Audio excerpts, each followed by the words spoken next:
La voie royale, chapitre 6. Formé pour régner. Quand vos souvenirs sont plus importants que vos rêves, vous avez déjà commencé à mourir. Élevé à la royauté. Peu de temps après avoir connu mon identité de prince, le Seigneur m'a montré qu'il me confiait une mission. Il voulait que je me serve de tout ce qu'il m'apprenait pour former une génération de princes et de princesses. Ces dernières années, j'ai passé du temps dans la découverte de toutes sortes de valeurs profondes, susceptibles de développer chez les individus l'identité royale et de promouvoir une culture de la royauté. Je vais, dans les chapitres qui suivent, explorer certaines de ces valeurs. Et dans ce chapitre, je voudrais étudier la portée des paroles prononcées sur vos vies et les appels à entrer dans votre destinée. J'ai déjà parlé des influences négatives qu'ont pu subir beaucoup d'entre nous, provenant de parents ou d'autres personnes et qui sont des exemples du rôle destructeur de ces paroles. L'amour est toujours plus fort que la haine. Les influences les plus marquantes dans nos vies viennent de modèles positifs qui nous ont encouragés et nous ont montré la bonne manière de vivre. Une nuit, au début de mon voyage pour me rendre au palais, le Seigneur m'a montré quelque chose dans les Écritures, au livre des Proverbes. Ce livre a été écrit par Salomon, l'homme le plus sage de l'Ancien Testament. C'était le second fils de David et de Bathsheba. Quand le premier enfant de Bathsheba mourut, David reçut une parole du Seigneur, lui disant que Salomon serait roi à sa place au temps voulu. À cause de cela, Salomon reçut depuis sa naissance une éducation de roi, voir 1 Chroniques chapitre 22, versets 9 et 10. Le livre des Proverbes, qui a été écrit vers la fin de sa vie, rapporte les enseignements de ses parents. David a eu plusieurs fils, et pourtant, Salomon dit dans le livre des Proverbes « J'étais en effet un fils pour mon père, un fils tendre et unique auprès de ma mère. Il m'enseignait alors et me disait « Que ton cœur retienne mes paroles. » Proverbes chapitre 4, verset 3. Il se démarquait du reste de ses frères, il était traité et aimé d'une façon différente. La sagesse contenue dans le livre des Proverbes nous fournit les clés de Salomon pour vivre comme un roi. Proverbes chapitre 23, versets 1 à 3 nous dit ceci : « Quand tu t'assieds à ta table avec un grand, fais bien attention à ce qui est devant toi. Mets un couteau à ta gorge si tu as trop d'avidité. Ne désire pas ces friandises, c'est un aliment trompeur. » Remarquez bien qu'il n'a pas dit « si tu dînes avec un grand », mais « quand tu dînes avec un grand ». Non pas si les rois t'invitent, mais quand les rois t'invitent. La question n'est pas que Salomon avait de l'influence et pouvait agir sur l'un ou l'autre des puissants leaders. Il ne pouvait imaginer une situation où il n'était pas mis en valeur et observé. De ce fait, sa conception de la vie n'était pas celle d'un pauvre. Il se peut qu'il ait eu des difficultés que nous ne rencontrons plus de nos jours. Il était hautement estimé par les personnalités importantes qui gravitaient autour de lui et il est vraisemblable qu'il n'a jamais souffert du rejet, du manque d'égard et d'abus de pouvoir. Le résultat de son éducation se trouve dans le livre des Proverbes, qui est rempli de paroles qui reflètent la sagesse royale de Dieu. Salomon a dirigé sa vie suivant les principes de sagesse contenus dans les Proverbes, et le rayonnement que son royaume a eu est attribué à ces principes. Imaginez que vous avez été élevé dans un palais où chaque personne autour de vous vous a dit et répété depuis votre naissance que vous étiez destiné à être roi ou reine. Quel genre de personne seriez-vous aujourd'hui et combien votre vie serait différente ? Peut-être que cela vous serait plus facile d'envisager d'être un jour président des États-Unis. Essayez de penser à tous les événements de votre enfance et demandez-vous comment ils peuvent affecter votre destinée. Que diriez-vous de tirer le meilleur parti de votre vie et d'accéder à la condition royale qui vous est offerte ? Si nous savons que nous sommes destinés à faire de grandes choses, pourquoi abandonner la course ou ne pas profiter de ce potentiel qui nous est offert ? Le Seigneur m'a montré qu'il n'est pas trop tard pour commencer à penser comme l'a fait Salomon, d'utiliser la sagesse que Dieu donne et de croire que nous avons en nous des possibilités. Même si les gens qui nous ont influencés ont eu un rôle négatif, en tant que chrétiens, nous suivons maintenant le Christ. C'est notre modèle et nous sommes à l'écoute du Saint-Esprit qui nous appelle par notre véritable identité. Quand nous commençons à agir comme des rois, ce qui était une montagne dans nos vies deviendra de simples marches qui sont là juste pour que nous puissions montrer notre caractère. Déposons nos vies aux pieds des autres.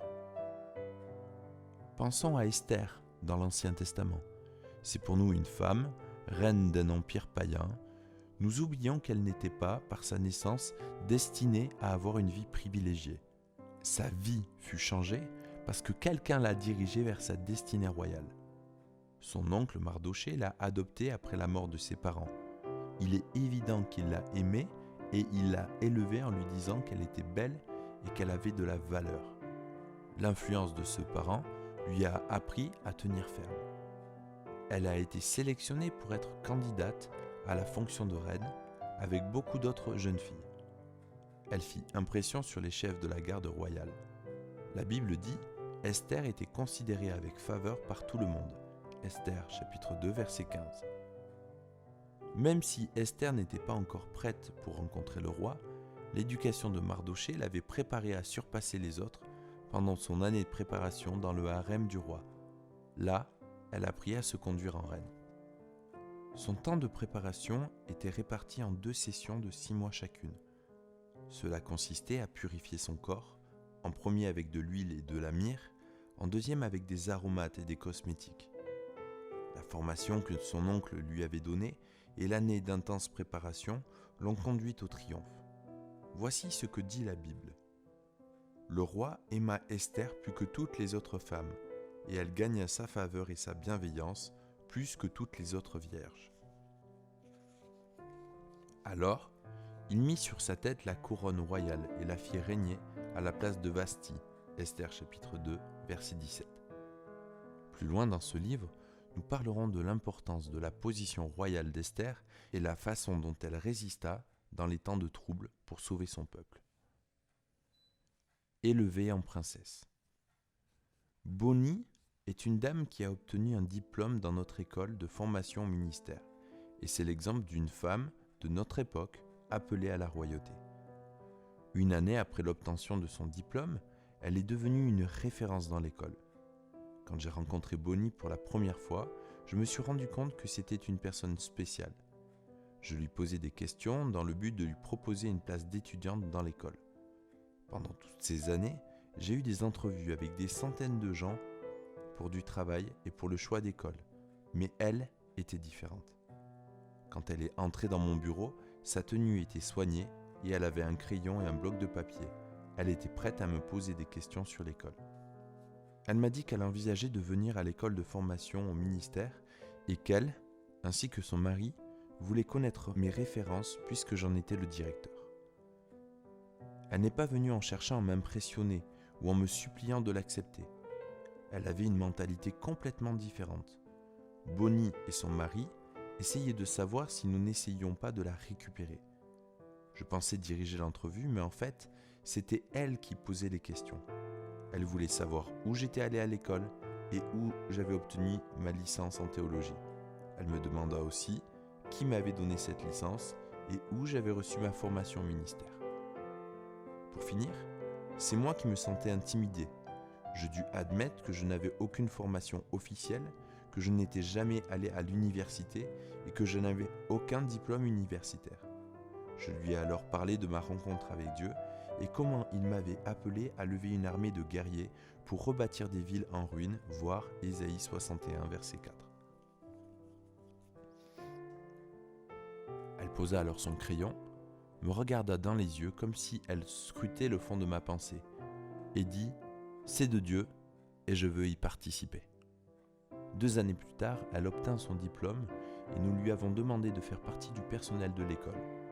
Un jour, je partageais avec mon personnel la révélation que j'avais reçue sur le passage du stade du pauvre à celui de prince. Bonnie était avec nous et je faisais part de mes idées avec l'équipe. Avec passion, j'exhortais mon personnel sur la nécessité de comprendre que nous étions des rois. Nous n'étions pas des pauvres mais des princes. Je parlais sur le principe pendant 1 heure environ. Bonnie semblait troublée et ne partageait pas cette idée. Enfin, elle s'exprima. « Je ne suis pas d'accord avec ce que vous dites. Je ne pense pas que le but soit de découvrir que nous sommes des princes et des princesses, mais plutôt de s'assurer que les gens réalisent qui ils sont. » Je lui fis cette réponse. « Savez-vous pourquoi vous pensez de la sorte ? Vous avez été élevée en princesse. Votre objectif est de vous assurer que les gens qui viennent vous voir se sentent valorisés. J'ai été élevé en pauvre. C'est pourquoi je dois apprendre d'abord que j'ai de la valeur. Je ne peux pas aider les autres à s'apprécier tant que je ne sais pas qui je suis. » Bonnie avait été élevée en princesse et les gens autour d'elle la traitaient ainsi. Elle se comporte en reine et les autres le voient. Ce n'est pas un problème pour elle de savoir qui elle est. Sa priorité est alors de s'assurer que les autres ont eu la révélation de ce qu'ils sont. C'est la façon de raisonner des princes et des princesses. Ils passent plus de temps à relever les gens autour d'eux plutôt que de se poser des questions sur leurs propres valeurs. Ils savent déjà qui ils sont. Cela les rend capables de désintéressement et ils donnent plus qu'ils ne reçoivent. Aider les autres à grandir. J'ai été chargé de développer une culture de l'esprit qui élève les autres, comme l'ont fait Salomon, Esther et Bonnie, et ainsi d'aider les gens à entrer dans leur destinée royale. La Bible dit « Un conseil dans le cœur de l'homme est comme des eaux profondes. L'homme intelligent sait y puiser. » Proverbe chapitre 2, verset 5. Nous avons besoin de créer un milieu ambiant qui révèle les projets que Dieu a cachés dans le cœur des gens. À Salomon, on a appris « Oriente le jeune garçon sur la voie qu'il doit suivre. Même quand il sera vieux, il ne s'en écartera pas. » Proverbe chapitre 22, verset 6. Il est important que nous saisissions la voie que les gens doivent suivre afin de les aider à devenir ce à quoi Dieu les a appelés. Le ministère prophétique peut jouer un rôle important dans le développement de cette culture royale. Quand des prophéties sont données, la véritable identité des gens est révélée. C'est une aide pour les responsables de connaître ces révélations, car elles permettent de diriger les gens vers leurs appels. Alison, une de nos étudiantes, m'a dit l'autre jour « J'aime écouter les prophéties que les autres reçoivent. » « Vraiment ? Pourquoi ? Lui ai-je répondu. « Parce qu'ainsi, j'apprends à les considérer, non pas comme ils sont, mais comme Dieu les a appelés à être, » répondit-elle. Le pasteur responsable des jeunes enfants, Carla, tient compte des prophéties qui peuvent être données aux plus jeunes du troupeau. Sur la porte de la nurserie, un écriteau dit ceci « Formé pour être roi ». Elle établit une fiche pour chaque enfant. Elle entraîne son équipe à prophétiser sur chaque enfant en les entourant de leur amour. Puis, elle révèle les prophéties sur chaque fiche. Quand l'enfant grandit et monte de classe en classe, sa fiche le suit de façon à ce que les professeurs comprennent le plan unique de Dieu pour chaque enfant, en particulier. L'école du dimanche reçoit leurs fiches et continue à les instruire et à les aider en suivant les prophéties qui les concernent. L'histoire de Saül, dans le premier livre de Samuel, donne un aperçu du rôle du ministère de prophète dans l'appel à la royauté. Son père avait perdu ses ânes, aussi envoie-t-il Saül et ses serviteurs pour les retrouver. Il les cherche pendant des jours sans succès, alors il décide d'aller voir le prophète dans la ville voisine, au cas où il saurait où se trouvent leurs ânes. Voici le récit biblique de cet événement. Or, un jour, avant l'arrivée de Saül, l'Éternel avait averti Samuel que Saül venait pour lui demander de l'aider à trouver ses ânes, en disant « Demain, à cette heure-ci, je t'enverrai un homme du pays de Benjamin, et tu lui donneras l'onction pour qu'il soit le conducteur de mon peuple d'Israël. Il sauvera mon peuple de la main des Philistins, car j'ai pris garde à mon peuple, parce que son cri est venu jusqu'à moi. » Samuel aperçut Saül, et l'Éternel lui dit « Voici l'homme dont je t'ai parlé. C'est lui qui détiendra le pouvoir sur mon peuple. » Saül s'approcha de Samuel à la porte de la ville et dit « Indique-moi, je te prie, où est la maison du voyant ?» Samuel répondit à Saül « C'est moi le voyant. Monte avec moi vers le haut lieu. Vous mangerez aujourd'hui avec moi. Je te laisserai partir au matin et je t'indiquerai tout ce qui est dans ton cœur. Ne t'inquiète pas de tes ânesses perdues. Il y a aujourd'hui 3 jours, car elles sont retrouvées. À qui sera tout ce qu'il y a de précieux en Israël ? N'est-ce pas à toi et à toute la maison de ton père ?» Saül répondit, « Ne suis-je pas benjaminite, de l'une des plus petites tribus d'Israël ? Mon clan n'est-il pas le plus petit de tous les clans des tribus de Benjamin ? Pourquoi donc me parles-tu de la sorte ?» 1 Samuel chapitre 9, versets 15 à 21. Ce qui est à remarquer dans ce passage, c'est que Samuel dit à Saül qu'il va lui révéler tout ce qui est dans son cœur. Saül n'a pas la moindre idée de ce qu'il veut lui dire. Il ne comprend pas que Samuel a été appelé par Dieu pour révéler toute la grandeur cachée en lui et dont il n'a pas conscience. Regardons la suite. Puis Samuel prit une fiole d'huile qu'il répandit sur la tête de Saül. Il l'embrassa et dit, « L'Éternel t'a donné l'onction pour que tu sois le conducteur de son héritage. Aujourd'hui, après m'avoir quitté, tu trouveras 2 hommes près du tombeau de Rachel, à la frontière de Benjamin, à Tseltsa. Ils te diront, « Les ânesses que tu es allé chercher sont retrouvées, et maintenant ton père a laissé de côté l'affaire des ânesses, mais il est en peine de vous et dit, « Que dois-je faire au sujet de mon fils ?» De là, tu iras plus loin, et tu arriveras aux chênes de Tabor, où tu seras abordé par 3 hommes, montant vers Dieu à Bethel, et portant l'un 3 chevreaux, l'autre 3 miches de pain, et l'autre une outre de vin. Ils te salueront et te donnera 2 pains que tu prendras de leurs mains. Après cela, tu arriveras à Gilbéa Elohim, où se trouve une garnison de Philistins. En entrant dans la ville, tu rencontreras une troupe de prophètes descendant du haut lieu, précédés de luth, du tambourin, de la flûte et de la harpe, en train de prophétiser. L'Esprit de l'Éternel s'emparera de toi, tu prophétiseras avec eux et tu seras changé en un autre homme. 1 Samuel chapitre 10, versets 1 à 6. Samuel a oint Saül comme roi d'Israël. Super! L'appel de Saül a été dissimulé sous la piètre estime qu'il avait de lui-même, plus une mauvaise perception des circonstances de sa vie. La réponse qu'il donne à Samuel prouve qu'il n'a pas été formé pour être roi et qu'il n'a aucune connaissance de sa valeur.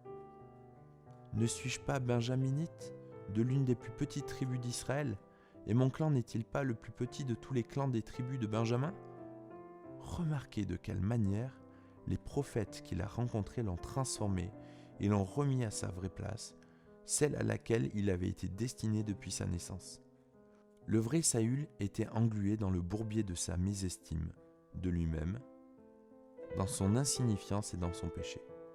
Tout comme Saül, nous avons tous des talents, des dons, des capacités. Pourtant, certains d'entre nous ne croient pas au potentiel qui est en eux, tant que quelqu'un ne vient pas leur dire « Regarde à toutes les capacités qui sont en toi ». Beaucoup d'entre nous ont perdu leur identité. Au milieu des immondices de leur vie, nous, l'Église, avons pour mission de développer une prise de conscience de leur statut de prince et de les amener à une connaissance de la prophétie. Ainsi seront révélées les destinées des gens. Ainsi, ils s'épanouiront dans la personnalité que Dieu avait initialement prévue lors de leur conception. Paul Manwaring, un pasteur anglais, est venu renforcer notre équipe il y a quelques années. Il nous a donné un exemple réaliste pour encourager un climat de grandeur. Durant plusieurs années, il a été gouverneur de prison et en tant que tel, a été invité plusieurs fois au Palais Royal. Il a souvent partagé ses expériences avec notre équipe. Il a insisté sur la grandeur qui se dégage du palais lui-même avec tous ses attributs royaux. Le long des murs du château sont accrochés les portraits de nobles, ancêtres de la famille royale. Des générations de rois et de reines qui ont écrit l'histoire. Chaque portrait donne un modèle à imiter, un but à atteindre et un héritage à recevoir. Le palais royal respire la noblesse et nous devons faire la même impression sur ceux qui nous entourent. Nous sommes appelés à être des Samuel et des Saül pour notre génération. Quelquefois, cela nous demande seulement de changer notre comportement, de rechercher les paroles prophétiques, ainsi nous sera accordée la grâce d'entrer dans tout ce que Dieu a en réserve pour nous. Appelons de grandes choses sur nos familles. D'une certaine façon, Si nous voulons développer l'éducation royale dans l'Église, nous devons commencer d'abord dans nos familles. Dieu veut que nos maisons soient des palais où nos enfants sont appelés, entraînés et équipés pour marcher dans leur destinée prophétique. Je ne veux pas dire que nos maisons doivent être chères, belles ou même nous appartenir, mais elles doivent être des endroits qui nous rappellent notre destinée prophétique et qui nous aident à former cette destinée en nous, et qu'à travers nous, d'autres soient formés. Notre identité nous vient du Seigneur, mais ce sont nos parents qui nous la communiquent en premier. Si nous avons derrière nous des générations d'ancêtres qui ont eu une vie de famille saine, il est vraisemblable que nous saurons qui nous sommes. Cathy et moi n'avions pas une complète révélation de qui nous étions quand nous avons commencé à élever nos enfants. Pourtant, nous savions que notre foyer devait être différent de celui que notre enfance et leur expérience différente des nôtres. Cathy et moi avons élevé nos 4 enfants pour qu'ils soient des princes et des princesses. Par nos actions, nos paroles, nos affections, ils savaient qu'ils avaient de la valeur et qu'ils étaient importants à nos yeux. Nous ne voulions pas que nos enfants aient la vie difficile que nous avions eue. Nous avons élevé nos enfants en cherchant à leur donner des responsabilités plutôt que de faire de l'autoritarisme. Nous leur avons appris que leur opinion avait de la valeur. Nous nous sommes efforcés de les écouter. Quand nous avions des décisions à prendre, nous permettions aux enfants de s'impliquer dans nos discussions parce que nous voulions leur apprendre à réfléchir, à prier et à prendre les décisions qui les concernaient. Ils avaient le droit de poser des questions sur le pourquoi de nos décisions, en particulier celles les concernant, à condition qu'ils aient la bonne attitude. Parfois, ils apportaient des éléments que nous n'avions pas pris en compte, donnant ainsi un autre éclairage sur la situation. Nous étions toujours disponibles pour écouter et attentifs quand ils parlaient. J'aime me souvenir d'un fait particulier. Jaime avait 14 ans et Shannon en avait 12. On les avait invités à se joindre à un groupe qui se rendait en Chine pour faire passer des Bibles en contrebande. Cathy et moi nous écriâmes en même temps. Pas question, les filles vous êtes trop jeunes et la Chine n'est pas un endroit pour des enfants. Durant les semaines qui ont suivi, les filles ont continué à plaider leur cause. Elles nous ont rappelé que nous leur avions enseigné que Dieu nous protégeait, que nous devrions lui faire confiance, que même nous pouvions l'honorer en donnant nos vies. Elles répétaient ce que nous leur avions appris toutes ces années. « Papa, tu nous as dit que nous étions nés pour changer le monde, pour rendre les choses différentes. C'est une chance que Dieu puisse nous utiliser et ainsi prouver sa fidélité. » Nous savions qu'elles avaient raison, mais c'était difficile de mettre en pratique ce que nous avions appris. Nous avons passé du temps dans la prière et finalement, nous les avons laissées partir. Elles furent parties 2 semaines. La première chose qui s'est passée est que Jaime et une autre fille ont été prises à passer à la frontière des Bibles en contrebande. Quand elles furent amenées dans une pièce pour être interrogées, une femme chinoise nommée la femme dragon les a fouillées. Quand la femme mit sa main sur la robe de Jaime, l'autre fille la gifla et elles commencèrent à se battre. Nous n'étions pas à la maison quand un membre de leur équipe a appelé nous disant que les filles avaient été arrêtées, mais qu'elles se portaient bien. Nous n'eûmes pas d'autres informations sur le moment et dûmes attendre quelques jours. Ce furent les jours les plus longs de notre vie. Cela se termina de la façon suivante. Elles furent interrogées pendant plusieurs heures. Le gouvernement chinois se saisit des Bibles et miraculeusement les laissa rentrer dans leur pays. Une semaine plus tard, Shannon nous appela d'une cabine téléphonique en Chine. Elle s'était trouvée séparée de l'équipe et était perdue. Elle ne parlait pas chinois et elle ne savait pas comment retrouver le chemin de l'hôtel. Elle pleurait et j'essayais de la réconforter, tout en m'efforçant de ne pas montrer combien j'étais paniqué. Au téléphone, nous avons prié et demandé l'aide de Dieu. Nous venions de finir de prier quand un agent de police chinoise s'approcha de la cabine et lui demanda dans un anglais parfait s'il pouvait l'aider. Il la conduisit à son hôtel et tout était rentré dans l'ordre. Quand enfin les filles arrivèrent à Hong Kong, sur le chemin du retour, elles appelèrent à nouveau. Elles étaient toutes les deux en pleurs. Nous pensions que la maison leur manquait, mais le problème était qu'elles ne voulaient plus quitter la Chine. Elles s'étaient prises d'affection pour les Chinois et étaient prêtes à donner leur vie pour eux. Je dois admettre que cette fois-ci, je n'ai pas été sensible à leurs arguments et elles sont rentrées saines et sauves à la maison. Après cette expérience, elles ne furent plus les mêmes et nous non plus. Adolescentes, elles ont continué à aller partout dans le monde. En fait, elles ont toutes les deux rencontré leur mari sur le champ de la mission et maintenant, elles les assistent dans leur ministère de pasteur dans 2 églises différentes sur la côte de Californie. Consacrer du temps à nos familles est aussi important pour des parents et pour l'éducation des enfants. Il nous a toujours paru primordial de nous intéresser aux activités de nos enfants. Nous prouvions notre intérêt en étant simplement présents aux manifestations pour apprécier leurs valeurs au cas où ils seraient rejetés par leurs semblables. Nous assistions aux événements sportifs et nous soutenions leur activité extrascolaire. Ils étaient impliqués dans tant de choses. Il est vrai que nous avions 4 enfants en même temps dans le secondaire. Que souvent, Cathy et moi, nous échangions nos places au jeu et quelquefois, nous partions à la mi-temps. 4 soirées par semaine pouvaient être prises, juste pour participer à leur activité. Shannon et James étaient pom-pom girls, jouaient au baseball et au volley. Eddie jouait au basket, au football américain, au football et au baseball. Jason jouait au basket, dans 2 équipes à la fois, au football américain, au football et au baseball. Sensationnel! Nous avons survécu et nous avons apprécié chaque instant. Tout comme Moïse, nos enfants n'avaient aucune idée de ce qui pouvait signifier ne pas être accepté par les autres.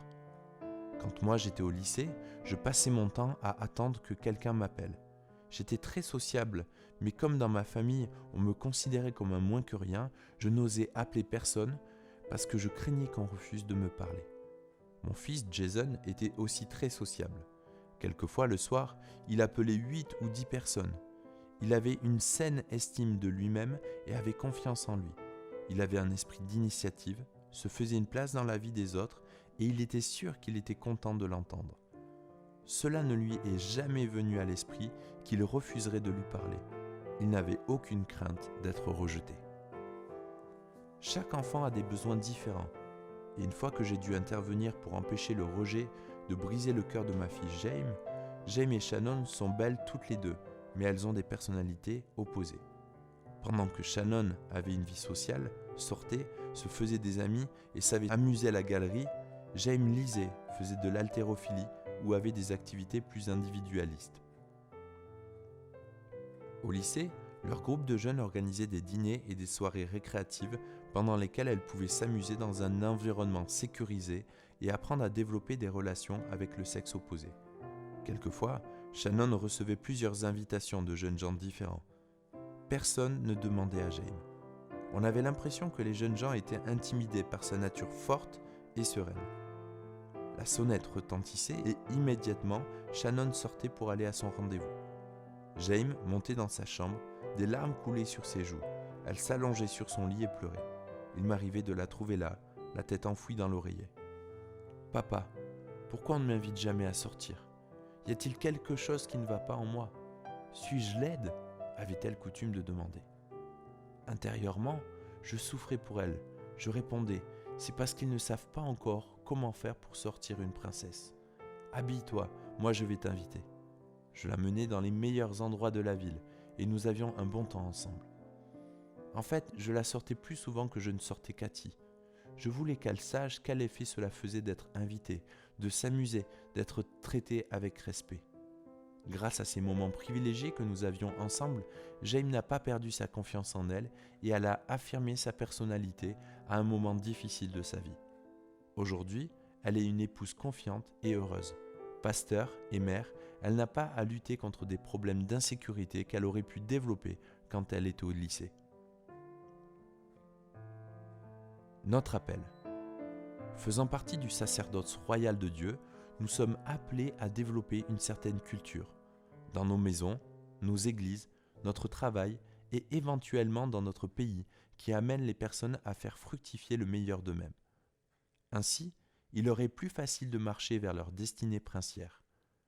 Nous arrivons à faire cela en regardant et en traitant les autres et nous-mêmes, non pas comme nous sommes réellement, mais comme Dieu nous voit dans l'optique pour laquelle il nous a créés.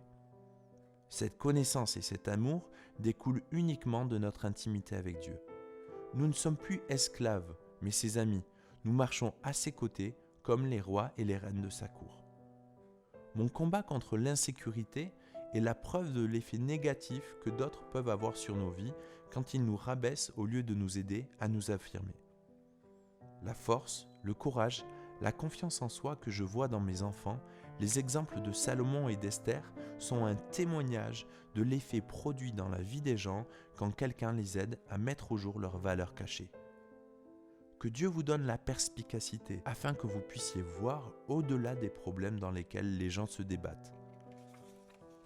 Les trésors cachés en eux.